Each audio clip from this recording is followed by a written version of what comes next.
Pues ya estamos de vuelta en la redacción abierta, 19:31 minutos, las 7:31, tenemos a Santiago Trancón. Santiago, ¿qué tal? ¿Cómo estás? Muy bien, ¿y tú?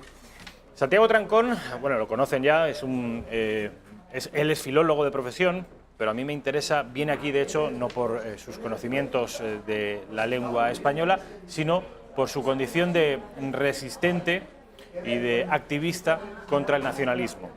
Hoy desde Madrid y a través de sus textos, en el pasado vivía en Barcelona y fue nada más y nada menos que el redactor de aquel famoso manifiesto de los 2300. De manera que Santiago estuvo en el origen, en la génesis del problema que hoy se ha convertido en un tsunami. Estuvo allí Santiago y fue de los pocos, junto con algunos intelectuales más, 2300 concretamente, que detectaron y señalaron que aquello era el embrión de un monstruo, tal y como se ha visto. Santiago es leonés y en tanto que leonés, Santiago, he leído ayer una noticia, no sé si la conoces, me acordé de ti, según la cual León es la ciudad más atractiva para vivir de toda España. ¿La has leído esta noticia? Sí, he leído esa noticia. ¿De España o de Europa? Es No una de las primeras de Europa, pero vamos, sí, que es una maravilla. Puede ser de España y de Europa.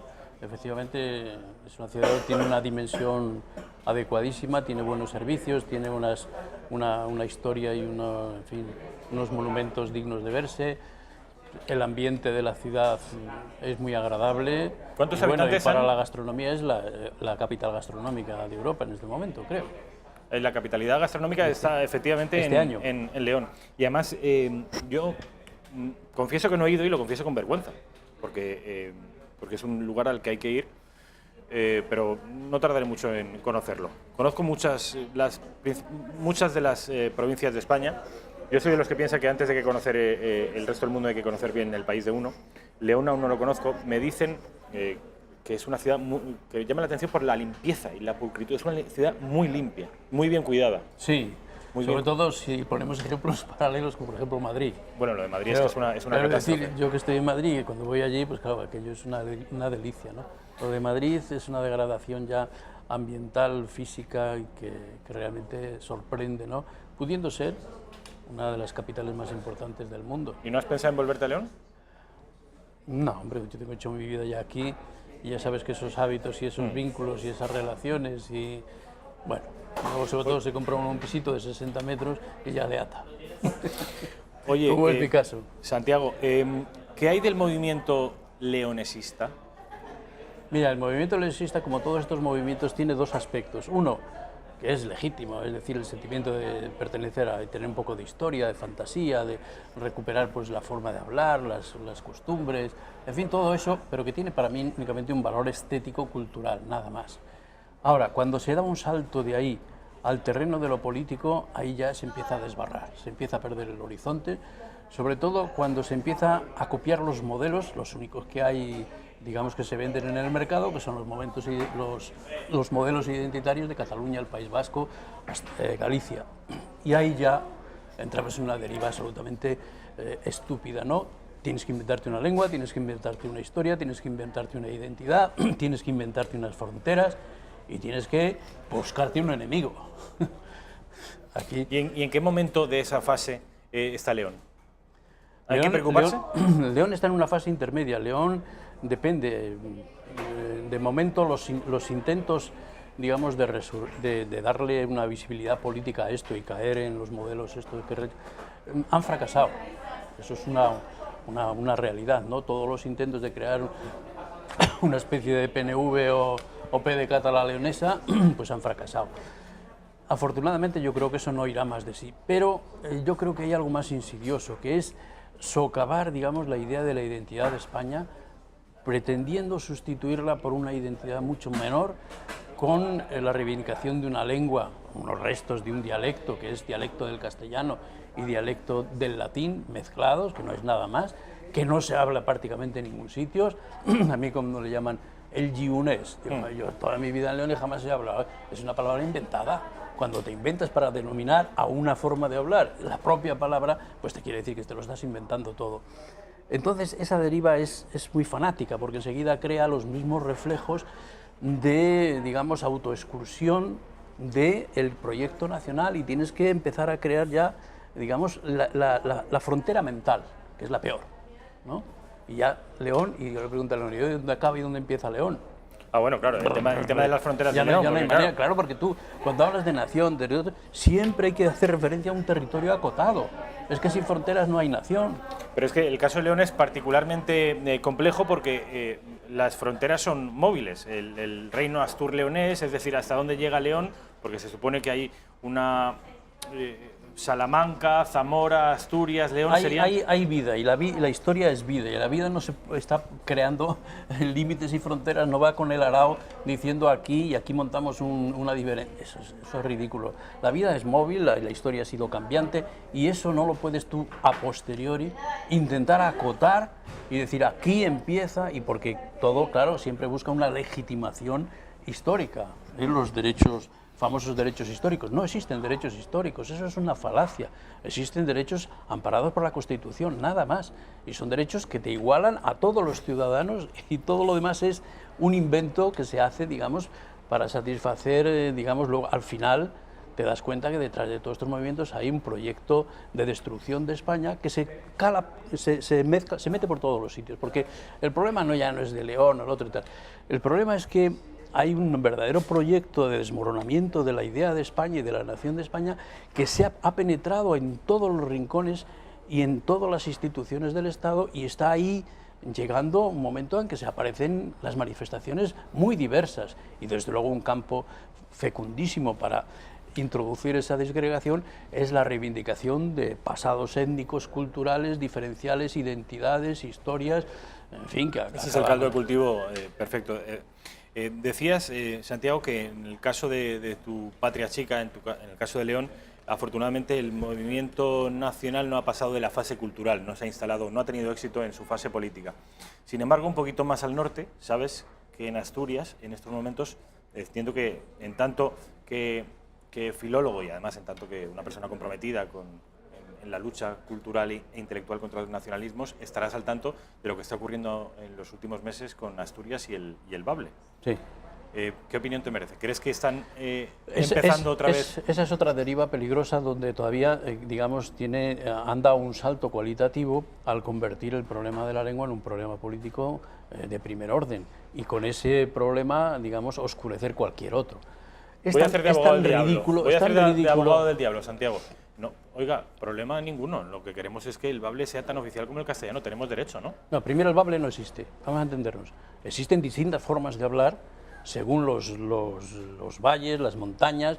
No está unificado. Pero ahí si cada uno como el euskera habla... y la gramática castellana unificó el castellano. Esto es un proceso natural. No, la gramática castellana no unificó el castellano. Dio unas pautas a partir de las cuales se fue unificando.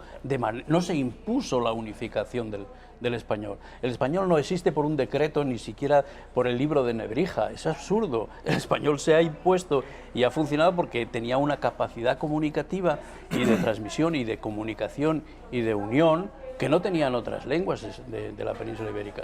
El pensar que se puede llegar a imponer a 500 millones de hablantes una lengua es una cosa totalmente disparatada. Y yo digo 500 ni siquiera a 500.000 ni a 50.000.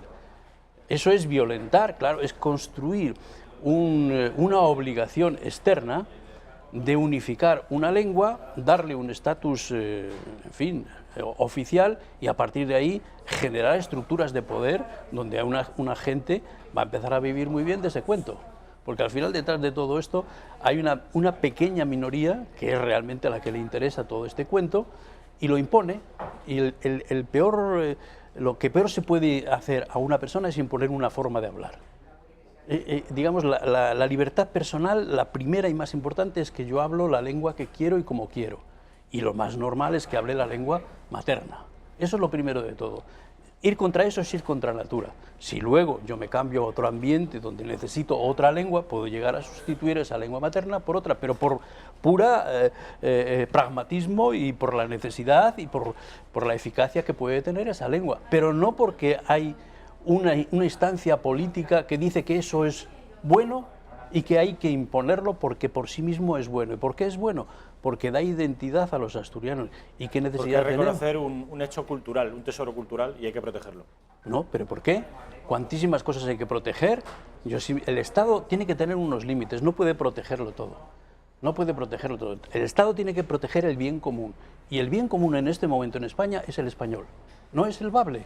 El bable no es ningún bien común. Por mucho que se diga y se repita, el único bien común es el que unifica cultural, lingüísticamente, en las relaciones a todos los españoles en igualdad de derechos y condiciones. Su argumento es, y no hay más. Oiga, y yo hablante de asturiano, Ahora, me están luego, hable, cada uno que hable lo que quiere, como si habla inglés, y pero los tengo el derecho árabes hablarán árabe. a dirigirme a la administración del Principado de Asturias en mi lengua, que es el asturiano.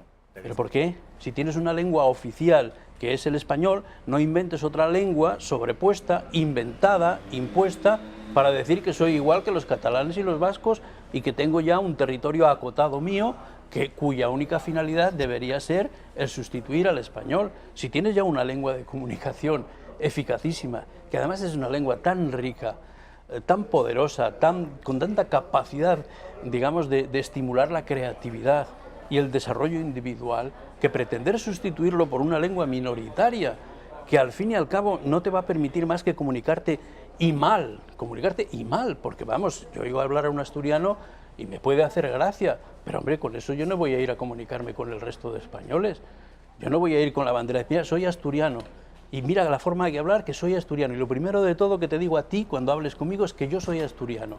Vamos a hablar de un negocio, vamos a hablar de educación, vamos a hablar de filosofía, no, primero de todo es que sepas que yo soy asturiano, porque mi forma de hablar tienes que reconocer, y si no me reconoces, eres un facha, eres un no sé qué, es decir, ya te denigro y te coloco en un lugar opuesto a mí, simplemente porque me obligas a mí a que te reconozca primero y ante todo como asturiano, como leonés o como catalano, como lo que sea, ¿no?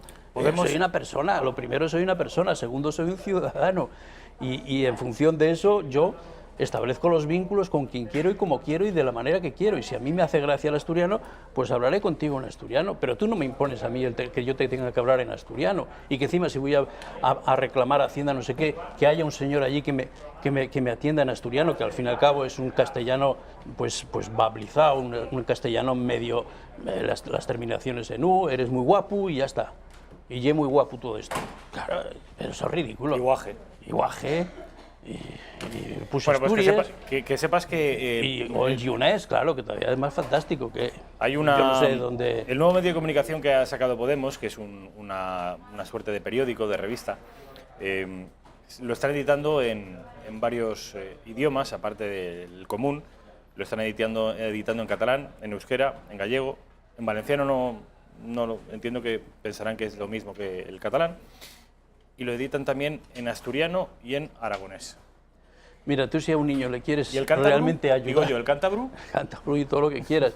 Si quieres realmente ayudar a una persona, un niño que nace en España, de acuerdo con el mundo en que vivimos, pues tienes que facilitarle un instrumento fundamental de igualdad de oportunidades, que es el conocimiento del español lo mejor posible. Ese es el mayor regalo que le puedes dar a una persona, a un obrero, al último, al más desamparado. No tienes que darle el instrumento de una lengua que no le va a servir. Entonces, si quieres realmente y te preocupa a esa persona, su desarrollo personal, sus oportunidades en la vida, tienes que darle un arma, en este caso un instrumento eficacísimo, que es el español, para desenvolverse por el mundo. Santiago, si el criterio si no, le estás condenando pues, a mal hablar una lengua que luego, además, eso, en cuanto vaya a hacer cualquier cosa, se le notará y dirá, bueno, mira, es que a las personas la forma de hablar es nuestra primer carta de presentación ante los demás. Tú, Santiago, es imprescindible. Estás poniendo un argumento de carácter utilitarista. El español es una lengua... Sí, pero de defensa de derechos. Pero porque si porque yo como persona, si nazco en España y tal, creeré tener el máximo de oportunidades. Y el máximo de oportunidades me lo otorga el conocimiento del español, no el conocimiento del bable. Es que es así de claro. Y si yo a una persona le condeno a que su lengua más importante va a ser el bable o el catalán o el euskera incluso, o el gallego, le estoy reduciendo las posibilidades de su desarrollo personal y de su contacto con el mundo. Oye, además el mundo es inmenso. No, porque no son excluyentes. Puedo aprender el bable y el español, las dos. Bueno, no son excluyentes, depende de cómo se haga. El afán, digamos... En Cataluña ya ha conseguido ser excluyente. Claro, y en Valencia y en Euskadi van avanzando y en Galicia ya están. La lógica de ese argumento identitario es acabar siendo una lengua importante, porque al fin y al cabo lo que quieren es sustituir el español por otra lengua. Lo mismo que pretenden sustituir la comunidad y la nación y el ese de España por otro que es más reducido, donde ellos, una minoría, pueda hacer y deshacer a su antojo. Tú y yo hablábamos antes, Santiago, antes de empezar, durante la publicidad, yo entre bromas te criticaba a ti, en tanto que persona de izquierdas, que la forma que teníais los progresistas de defender la idea de España era casi de carácter exclusivamente legalista. Siempre estabais con el Estado de Derecho. Antes has hecho una apelación a estar siendo amparados por una Constitución, por unas leyes, por una arquitectura jurídica. Yo te decía y te criticaba a ti, en tanto, repito, que persona de izquierdas. Frente a una revolución nacionalista de carácter identitario, emocional y sentimental, como es la que estamos sufriendo en Cataluña, anteponer una hoja de Excel con una serie de derechos nos arrasan. Necesitamos otro tipo de discurso, otro tipo de patriotismo, no exclusivamente el patriotismo constitucional. Necesitamos un patriotismo sentimental, cultural, histórico también. No tenía por qué ser incompatible, debía ser totalmente compatible una cosa con la otra. Lo que pasa es que hay momentos históricos y momentos históricos. En este momento, arrasada toda la idea de España y socavada la propia estructura del Estado y la propia democracia y la Constitución, hay que empezar por lo más elemental. Oye, que aquí al fin y al cabo hay una Constitución y unas leyes que en último término nos van a amparar y van a impedir lo que es un golpe de Estado, en este caso de Cataluña, que se extienda a toda España, que es lo que estamos asistiendo. Un proceso lento de desmoronamiento del Estado mediante un avance del poder catalán que se ha infiltrado en todas las instituciones y va consumando un golpe de Estado o golpes de Estados progresivos, continuados, que van desmoronando, digamos. El caso de los jueces, lo que ha pasado, digamos, ¿eso ocurre por casualidad? No, un tribunal, el Tribunal Supremo que haya dado este espectáculo está indicando que el problema grave de España ya no es solo, digamos, una especie de rebelión en Cataluña. El problema es que las instituciones del Estado están empezando a desmoronarse, no tienen una cohesión mínima y eso va dando síntomas muy diversos y este puede ser otro síntoma. Y están, bueno, en todos los ámbitos. Por eso no es en este caso lo que me dice, si hay un orden de prioridades, lo primero de todo es asegurar como mínimo el orden constitucional, las normas, las leyes, que son las que van a permitir en su momento, llegado el caso, una intervención seria de la ley y de la fuerza para evitar el desmoronamiento. ¿Podemos fiar que luego eso solo no vale. Yo estoy totalmente de acuerdo. No podemos fiar la unidad del país al Código Penal, porque vamos a fracasar. No, pero es que es una dicotomía equivocada. El Código Penal es necesario, absolutamente necesario, pero al mismo tiempo luego se necesita una educación donde se nos escriba y nos describa qué ha sido España y que se genere un sentimiento de orgullo legítimo, orgullo, y pone la palabra que te dé la gana, simplemente de pertenecer a un país que es uno de los países mejores del mundo para vivir, para disfrutar, para desarrollar la creatividad, para desarrollar las relaciones humanas y para vivir mejor. Y esto basta ver todos los índices, digamos, de bienestar del mundo, desde el índice de, digamos, la media de vida, a la gastronomía, a los monumentos, al disfrute del campo, a miles de cosas, a las relaciones personales, al arte, a la cultura, que te da, vamos, te coloca por encima de cualquier otro país de nuestro entorno. Y en ese sentido hay que desarrollar ese sentimiento natural de estar satisfecho con lo que tenemos. Y eso no es incompatible con luego criticar todo el peligro que corre el que eso desaparezca. Pero estoy totalmente de acuerdo en que es imprescindible en la escuela reformar por completo todos esos planes de estudio y que haya una asignatura muy clara de historia de España, donde primero quitemos de la cabeza la idea del genocidio indígena, que es un invento realmente insultante. Cuando hasta en las leyes de India se estableció, fíjate, hasta las 8 horas de trabajo diarias. Fíjate lo que pasó, hasta cuándo tuvo que llegar el establecimiento de las 8 horas a nivel mundial. Y ya estaba establecido en las leyes de Indias. El respeto a las fiestas, domingos y fiestas de guardar, no se trabaja, no se le puede. Las minas, los mineros, 7 horas al día, no podían estar más. Es decir, que el darle la vuelta a toda esa leyenda negra, que es una leyenda putrefacta, vamos, digamos, de intoxicación de la mente, eso hay que hacerlo paralelamente. Y luego hay que hacer eso, reivindicar todo lo positivo que tiene este país, que es maravilloso comparado con cualquier otro, desde incluso los índices, digamos, de criminalidad, los índices de seguridad, los índices de democracia, incluso la valoración de los índices que valoran un Estado democrático, estamos por encima de Bélgica, de Alemania o de Inglaterra. Entonces, ¿a qué viene todo esto? Pues que estamos bajo la presión de todos estos, sobre todo el nacionalismo catalán, que es el que ha inventado toda la doctrina. Pero el populismo de Podemos también nos describe siempre una idea de España, ya no la pasada, que por supuesto están absolutamente intoxicados de leyenda negra, pero un presente también donde las mujeres son acosadas en nada más pisar la calle, donde los chavales se tienen que exiliar. La mujer tiene más seguridad aquí que en ningún otro país de Europa, por ejemplo. Ese relato triunfa. Hombre, triunfa porque al fin y al cabo es tan machacón y es tan evidente en cuanto ven a una mujer muerta o algo así, tú eso lo elevas a una categoría y ya está. Es como decir, yo qué sé, que somos el país que tiene mayor riesgo de que el presidente del gobierno sea fusilado, sea atacado por un francotirador, por ejemplo. Pueden sacar y decir, ¿por qué? Porque uno por ahí, que además no se sabe ni quién era. Este es un ejemplo claro de la distorsión de la realidad.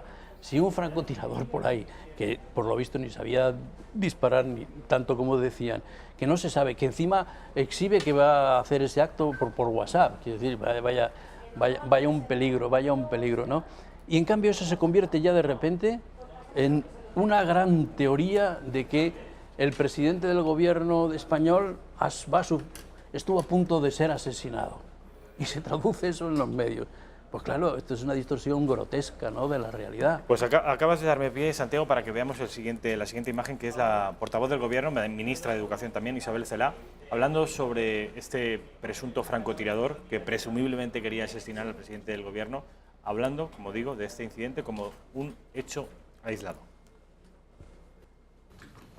Consideramos un incidente aislado. Todos los gobiernos durante todas las épocas han vivido incidentes de esta naturaleza y está en este momento en el ámbito judicial. Por tanto, serenidad. Se entiende el interés mediático que pueda tener esta noticia, pero, hombre, yo creo que aquí tiene que actuar la responsabilidad, la serenidad y la prudencia. Bueno, pues ya han visto ustedes la portavoz del Gobierno. Quiero que vean ahora a los Mossos d'Esquadra hablando de este presunto plan para asesinar, me da casi la risa, a Pedro Sánchez. Sí. Vecino de la localidad de Tarrasa, que por un presunto delito de proposición de homicidio con el agravante a una autoridad, y en este caso la autoridad era el actual presidente del gobierno español, el señor Pedro Sánchez. Esta persona había manifestado de manera reiterada realizar acciones contra esta autoridad, tenía una clara voluntad, un claro compromiso y un claro convencimiento de poderla realizar, y tan solo le faltaba elementos logísticos. Es realmente ridículo, ¿no? Estos mozos de escuadra, no son Mossos, son mozos de escuadra en español, que tienen un prestigio tirado por los suelos, que necesiten echar mano de este relato totalmente fantástico para colgarse una medalla, resulta patético, resulta realmente patético, ¿no? Y que de paso, pues claro, exaltar al jefe, al Pedro Sánchez, es una figura que, bueno, cuidado que nos lo han podido matar, ¿eh? Entonces, sí, y cuando uno pregunta, además se enteraron porque alguien se lo dijo. O sea, que tampoco fue fruto de un tío que hasta lo dice por WhatsApp y tal, no se habían enterado, y se lo tienen que decir, y entonces de repente se cuelgan todo este medallón, que es un medallón de además, basura, que yo no es sé. ridículo, de verdad. Pero por eso es otra prueba más de que, por ejemplo, los mozos de escuadra es un cuerpo que debería desaparecer, está claro. Es decir, no tiene ningún sentido. Este portavoz de los Mossos de Escuadra, no sé si te has fijado, Santiago, igual es un defecto profesional y estoy obsesionado, pero si hubiera sido otro tipo de policía, no se hubiera referido a un posible intento de asesinato al presidente del gobierno de España. Ese de España, por lo general en Madrid, o en Madrid, o en León, o en Alicante se emite. Han intentado asesinar al presidente del gobierno. Cuando dices el presidente del gobierno de España, estás indirectamente endosándole cierta ajenidad. Es igual como cuando los nacionalistas dicen, no, es que nos está persiguiendo la justicia española. Sí, ahí está siempre el uso perverso de Cataluña, España como una dicotomía. Es algo que ha penetrado tanto en la mente que es raro encontrar un periodista que no esté, que esté alerta y diga, oye, cuidado a ver cómo hablo. No, no es el presidente del gobierno de España porque es el de ellos, el de España, el de fuera, exacto, ¿no? España siempre como lo que no es Cataluña. Cataluña es una cosa, España es otra. Y esto es un éxito de los independentistas, realmente, porque han logrado que prácticamente todo el mundo asimile que cuando se habla de Cataluña se diferencia entre Cataluña y España. Pues Cataluña no, Cataluña es España, los catalanes son españoles, no hay ninguna diferenciación. No se puede, el problema, por tanto, que yo digo, no es el problema catalán, el problema es de España. El problema en Cataluña es un problema de España y que además no solo tiene esa localización geográfica, sino que se ha extendido y se está extendiendo a toda España. Nos queda muy poco tiempo, Santiago, y no me gustaría que te marcharas sin que me hablaras a ti, a mí y a los espectadores que nos están viendo en estos momentos de un texto que has escrito en el sí, catalán.es, un texto que yo les recomiendo que lean, cuyo titular es Voy a desahogarme un poco. Es el título que le ha puesto Santiago Trancón a su último texto, ya digo, publicado en el catalán.es. Mejor explícales tú a los espectadores esta... No tienes una teoría, pero sí sugieres que quizá... Al menos sugieres que están pasando cosas raras en cuanto a las personas que están dedicadas, los juristas, algunos de los juristas que se han dedicado a fiscalizar el procés. Bueno, pues que parece que están cayendo como moscas. De momento, digamos, cualquier persona normal, cuando ve un hecho estadístico anómalo, raro, extraño, pues siempre se pregunta por qué, ¿no? Y hombre, no deja de ser una anomalía que en menos de un año los tres jueces fiscales que estaban más importantes llevando el caso de la sublevación en Cataluña, los tres hayan muerto y por lo menos en circunstancias también un tanto anómalas. De ahí, ¿qué se puede deducir? Simplemente la perplejidad. Y yo como ciudadano me planteo esa perplejidad.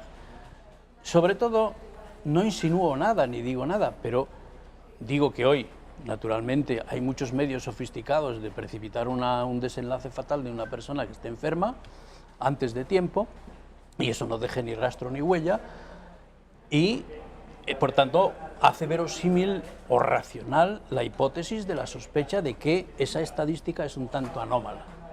Ahora, atreverse a decir esto en la España de hoy, que todo se convierte en secreto de Estado, en cuanto hay la más mínima posibilidad de que algo... Pero claro, me resultó a mí muy chocante que al juez Maza no le hagan hecho la autopsia. Claro, tú vas dando pistas, indicios extraños que abundan en la anomalía, y entonces pues simplemente digo, pero yo lo utilizo este ejemplo para dar un salto más importante, y es decir, que realmente somos todavía demasiado ingenuos. Que tú y yo y los periodistas del mundo, por pura necesidad, tenemos que imaginarnos un mundo donde esa maldad en estado puro que pudiera revelar hechos de estos que se confirmaran alguna intervención o intencionalidad, nos choca mucho y no lo podemos aceptar, porque el mundo se nos viene muy abajo. Pero sin embargo una persona adulta, racional, tiene que empezar a aceptar que el mal existe en estado puro y que la historia además nos ha demostrado que eso no son rarezas. Ha ocurrido y cosas muchísimo más complicadas y por tanto dentro de los esquemas de análisis de la realidad uno tiene que incorporar la idea de que la maldad está instalada como un arma muy poderosa de los poderosos, como el arma más sutil y más importante, y que curiosamente en España desde la transición se ha producido un fenómeno raro, que es que todo lo que tuviera que ver con asuntos turbios y un poco extraños se han convertido en secretos de Estado, porque veníamos de un Estado muy frágil, de una dictadura donde se tenía que mirar constantemente para el otro lado. Y eso generó una política, una forma de hacer política que contaminó a toda la clase política, a los magistrados, a los periodistas. Yo tengo ejemplos muy sangrantes de todo esto, de lo que digo, ¿no? ¿Y de dónde nace todo ese foco? Indiscutiblemente del poder catalán. El poder catalán es Pujol.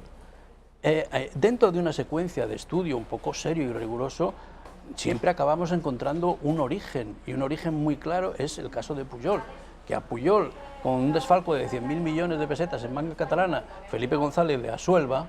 Hombre, eso es un hecho de una gravedad que luego todas las consecuencias, una vez tapado eso, ¿qué no vas a tapar? Y ahí se generó un... esto claro, uno dirá, esto es conspiranoico, paranoico, psicópata y todo lo que uno quiera, ¿no? Porque es muy fácil, es decir, imaginación muy perversa, ¿no? No, sí, pero al fin y al cabo es decir, mira, hay un buenismo que puede ser aceptable, de confiar en la condición humana, pero hay un buenismo tonto, un buenismo, digamos, malo, y ese buenismo es el que nos hace, digamos, no reconocer que hay... La naturaleza del mal en estado puro se da a nuestro lado constantemente, a veces en pequeñas dosis y otras en dosis monstruosas. Pero eso explica un poco la historia del mundo, y precisamente la democracia lo que tiene es que intenta evitar eso, y evitar que esos fenómenos no degeneren históricamente como degeneró en los años 30 con el fascismo o el nazismo. Y quien te dice, claro, ahora vemos otros fenómenos, qué sé yo, como el de los Podemos, una cosita tal, no, hombre. El fenómeno del populismo Podemos es mucho más serio, es una especie de carlismo-leninismo o de falangismo-leninismo peligrosísimo, que empieza copando, digamos, el espacio mental y las ideas y la construcción mental, en este caso de lo que es España, los españoles, los derechos, no sé qué, donde tú puedes insultar a los, por ejemplo, contradicciones flagrantes que da igual, pasan por lo más normal. Tú puedes insultar a España, insultar a los símbolos, denigrarlos, escupirlos, todo lo que sea, todo eso es legítimo. Haces lo mismo con una señora y eso estaría totalmente castigado. O haces lo mismo con una bandera de Podemos y no te digamos lo que pasa. O haces lo mismo, qué sé yo, con cualquier otra cosa sagrada. Con la bandera arcoíris gay. O la bandera arcoíris.